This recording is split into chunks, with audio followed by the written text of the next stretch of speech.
Hi friends, welcome back to Vijay kitchen art. ഇത് ഞങ്ങൾ ശീമച്ചക്ക എന്ന് പറയുന്ന സാധനം നാട്ടിൽ നിന്ന് കൊണ്ടുവന്നതാണ്. നല്ല മൂത്ത ഒരു ശീമച്ചക്ക. ഇതുകൊണ്ട് ഞാനൊരു പാൽച്ചക്ക ഉണ്ടാക്കാൻ പോവുകയാണ്. സൂപ്പർ ടേസ്റ്റാണ് കേട്ടോ. ഇതിൻ്റെ തൊലിയെല്ലാം ചെത്തിക്കളഞ്ഞ് ഞാൻ എടുത്ത് വെച്ചിട്ടുണ്ട്. കാണാൻ തന്നെ നല്ല ഭംഗിയുണ്ട്. അപ്പോൾ ഇനി ഇതിനെ ചെറിയ കഷ്ണങ്ങളാക്കി നുറുക്കി വെച്ച് നമുക്ക് ആദ്യം ഒന്ന് വേവിച്ചെടുക്കാം.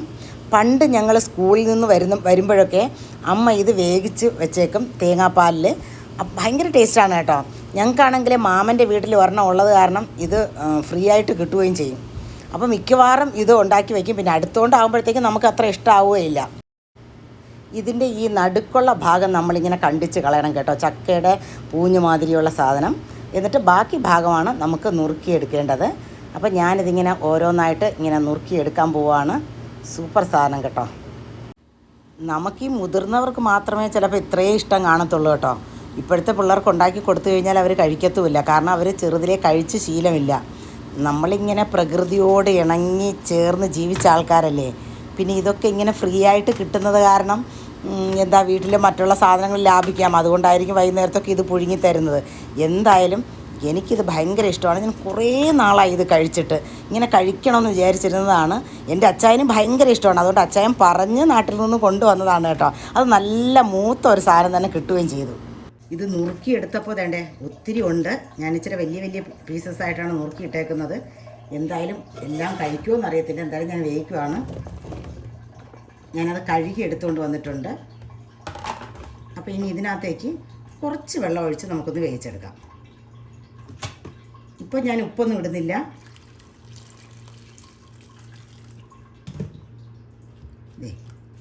കുറച്ച് വെള്ളം ഒഴിച്ചിട്ടുണ്ട്. ഇതിനൊന്ന് വേവിച്ചെടുക്കാം.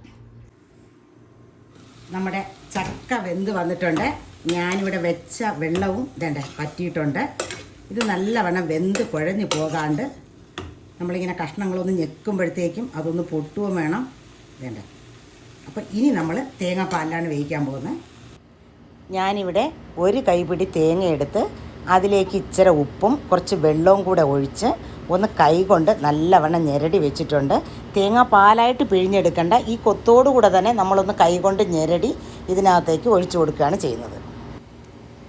ഇനി ഇത് നല്ലവണ്ണം ഒന്ന് മിക്സ് ചെയ്ത് ചെറിയ തീയിൽ നമുക്ക് വേവിച്ചെടുക്കാം. അപ്പോൾ ഈ തേങ്ങാക്കൊത്തിലും തേങ്ങാപ്പാലിലും കിടന്ന് വേണം ഇത് വേകാനായിട്ട്. എന്നാലേ നല്ല ടേസ്റ്റ് ഉണ്ടാവത്തുള്ളൂ. പണ്ട് അമ്മയെല്ലാം 4 മണിക്ക് സ്കൂളിൽ നിന്ന് പോകുമ്പോഴത്തേക്കും ഇങ്ങനെ തന്നെ പുഴുങ്ങി ഇതിൻ്റെ വെള്ളം ഒന്ന് പറ്റിച്ച് തരുവാണ് ചെയ്യുന്നത്. ഞാൻ ഇച്ചിരി ഒന്ന് കടുക് പൊട്ടിച്ചും കൂടെ ഇടാമെന്ന് വിചാരിച്ചു. സൂപ്പറായിട്ട് വെന്ത് വരുന്നുണ്ട്. വെന്ത് കുഴഞ്ഞൊന്നും പോകത്തില്ല. നമ്മുടേത് പാകം തന്നെയാണ്. അപ്പം ഞാനിപ്പോൾ അപ്പുറത്തെ അടുപ്പിലോട്ട് കടുക് പൊട്ടിക്കാനായിട്ട് ഒരെണ്ണം വെച്ചിട്ടുണ്ട്. നമ്മുടെ ഉള്ളിയെല്ലാം മൂത്ത് വരുമ്പോഴത്തേക്കും നമ്മുടെ വെള്ളവും പറ്റി കിട്ടും. നല്ല സൂപ്പർ സാധനമാണ് കേട്ടോ. എല്ലാവരും നാട്ടിൽ ഇങ്ങനെ ഉണ്ടാക്കി കഴിക്കുന്നതാണ്. ഇനി ആരെങ്കിലും ഇങ്ങനെ ഉണ്ടാക്കി കഴിച്ചിട്ടില്ല എങ്കിൽ ഇങ്ങനെ ഒന്ന് കഴിക്കുക. ഇച്ചിരി കടുക് പൊട്ടിച്ചും കൂടെ എടുത്തു കഴിഞ്ഞാൽ നല്ല സൂപ്പർ ടേസ്റ്റ് ആയിരിക്കും കേട്ടോ. ഇതിൽ ആ വെള്ളമെല്ലാം ഏതാണ്ട് പറ്റി വന്നിട്ടുണ്ട്. ഇച്ചിരി വെള്ളത്തിൻ്റെ അംശം നമുക്ക് കാണാം. അന്നേരം തന്നെ ഞാൻ കടുക് പൊട്ടിച്ച സാധനങ്ങൾ അങ്ങോട്ട് ഒഴിച്ചു കൊടുക്കുവാണ്.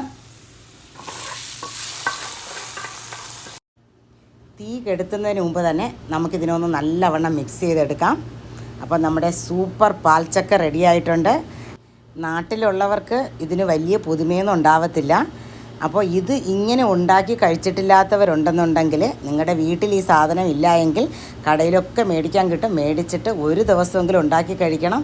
അത്രയ്ക്കും ടേസ്റ്റാണ് കേട്ടോ. എനിക്കൊരു നൊസ്റ്റാൾജിക് ഫീലിംഗ് തന്നെയുണ്ട്. ഇനി ഞങ്ങളിത് കഴിക്കാൻ പോവുകയാണ് കേട്ടോ. അപ്പോൾ ഓക്കെ, ബൈ.